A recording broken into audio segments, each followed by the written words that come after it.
علامہ احسان الہی ظہیر رحمہ اللہ تعالی 23 مارچ 1987 ایک دھماکہ میں آپ زخمی ہوئے اور 30 مارچ 1987 میں آپ کی شہادت ہوئی تھی۔ شہید اسلام، مجاہد اسلام، امام العصر العلامہ احسان الہی ظہیر رحمہ اللہ تعالی نے رد شیعیت پر آپ کی کوشش کو تحسین کی نظر میں علمی دنیا میں دیکھا گیا۔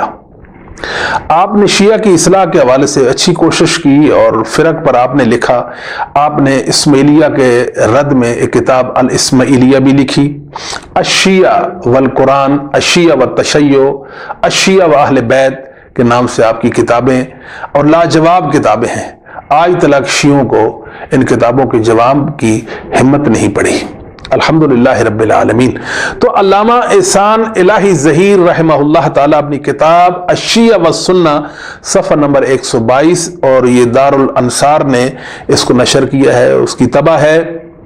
اس کے اندر آپ فرماتے ہیں والحاصل ان متقدمی الشیعہ ومتاخریہم جمیعہم متفقون علی ان القرآن محرف مغیر فی، کہ متقدمین شیعہ اور متاخرین شیعہ، پہلے اور بعد کے شیعہ، یعنی پوری کی پوری ملت شیعہ اس بات پر متفق ہے کہ قرآن محرف ہے اور قرآن کے اندر تغیر واقع ہوا ہے۔ یعنی یہ علامہ احسان الہی ظہیر رحمہ اللہ تعالی نے شیعوں کو چیلنج کیا تھا۔ آپ کی وفات 1987 میں ہوئی، وہ کتاب اس سے پہلے لکھی گئی تھی۔ آج تلک ان کے اس دعویٰ کا رد اور جواب سامنے نہیں آیا۔ بھی ہے، معراج بھی ہے، مگ بھی ہے، لڑتے نہیں۔